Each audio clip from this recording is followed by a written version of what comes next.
the strike that shook the bunkers.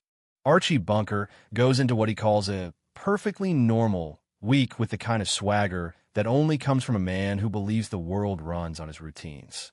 He's got his job, his chair, his cigar, his opinions, and, most importantly, his certainty that nothing big is going to change. That certainty is exactly what makes everything that follows hit harder, because the moment a working man says, "Relax, it won't happen," life tends to deliver the telegram that says the opposite. In the Bunker household, stability is not a calm lake. It's a boiling pot with a lid that Archie keeps pressing down with brute confidence. And this time the lid starts to rattle. The evening begins with Archie and the family planning a wedding anniversary party, the kind of event that should feel like a small celebration of endurance. Two people making it through decades of bills, arguments, and the everyday mess of being a family. Edith wants the party to be warm and simple. Gloria wants it to be joyful. And Mike wants it to be anything that doesn't explode into a political debate before the first guest arrives. Archie, however, sees the party as proof of something larger. Proof that his way of life still counts. That his hard work still means something. That the years he put in at the plant should buy him respect and security. He's riding on a rumor from the workplace that everything is fine. That management can't afford a strike, so there won't be one. Archie repeats this the way some people repeat prayers, because he needs it to be true.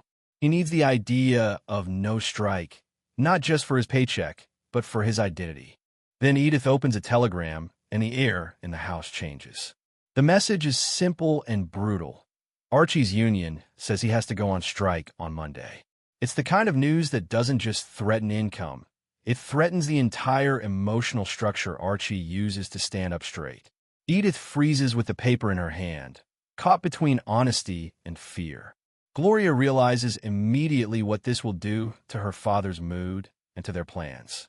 Mike, practical as ever, senses the economics of the moment. A strike means uncertainty, and uncertainty means the household's balance gets shaky fast. Edith's instinct is to protect the family's happiness for one more night, to let the party happen and postpone the storm. But everyone knows you can't keep weather outside by closing the curtains. When the guests arrive, neighbors, friends, the familiar orbit of people who understand Archie's world, Archie performs confidence like a stage act. There's laughter, food, conversation, and the usual sparring that happens whenever Archie starts turning a gathering into a lecture. He's determined to keep things celebratory, partly because the party matters, and partly because he doesn't want anyone seeing him blink. In his mind, the strike is still something that might be avoided, something that might be negotiated away before it becomes real. He talks about union tactics like he's teaching a class. You threaten to strike, you bargain, you settle in the middle, you don't actually strike because striking is messy, and Archie hates mess unless he's the one making it. But the people around him keep poking holes in his certainty. The union leaders call. The workplace rumor mill churns. Archie's friends react with their own perspectives, some supportive, some skeptical, some more worried than Archie wants to admit. Even the casual jokes carry a hint of pressure because everyone knows what's at stake. Archie tries to keep control by keeping the conversation loud and the mood busy, but the tension finds its way through anyway. In that living room, the strike is no longer an abstract bargaining tool. It's a ticking clock sitting beside the birthday candles and the sandwiches. As the strike becomes unavoidable, the Bunker home shifts from party planning to survival math. The first thing that happens is not a dramatic collapse. It's a slow tightening. Archie is suddenly home all day, restless and irritated, because he isn't built for stillness. Work, even work he complains about, gives him structure and pride. Without it, he becomes a man pacing his own house like it's a cage. Edith, who has spent years adapting to Archie's rhythms, now has to adapt to a new rhythm. Archie underfoot, Archie watching every penny, Archie snapping at small things because the big thing feels too heavy to say out loud. Their normal arguments about food, about chores, about who stands where in the kitchen start to carry the weight of money fear, even when nobody says money fear directly. The strike starts producing small humiliations that pile up. Shoes wear out, but fixing them costs money. Food becomes repetitive because cheaper meals stretch farther. Edith mentions serving spaghetti again. Another night, another pot, another reminder that variety is a luxury. Conversations about dinner become conversations about budgets. Archie tries to keep his pride intact by pretending he's not worried, insisting he's the head of the house, insisting everything is under control. But the more he insists, the more obvious it becomes that control is exactly what he doesn't have. Mike, trying to do what he thinks is responsible, looks for part-time work to help the household. He doesn't frame it as charity. He frames it as practicality.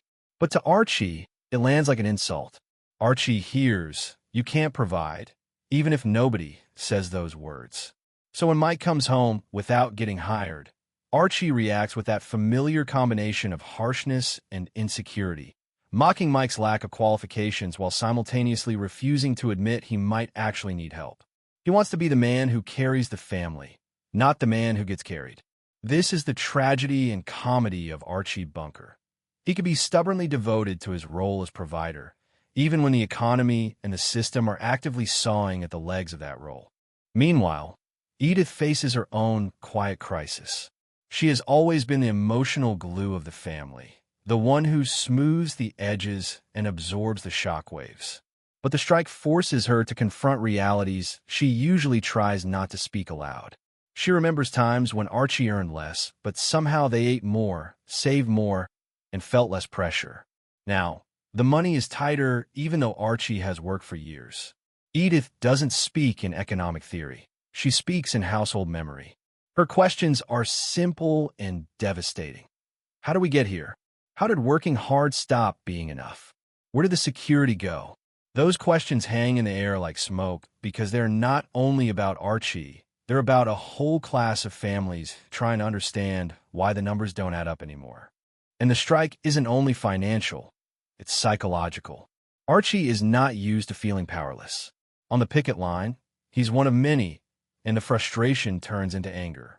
He comes home sore and irritable, telling stories about small conflicts and slights that make him feel disrespected. Every minor irritation becomes proof to him that the world is turning upside down. His pride is bruised not just by the lack of work, but by the sense that decisions are being made somewhere above him, and he has to suffer the consequences in his own living room. The story also follows Edith stepping into a kind of growth that Archie both needs and fears. When money is short, choices narrow, and the household has to find ways to cope. Edith begins engaging with work and responsibility outside her usual comfort zone.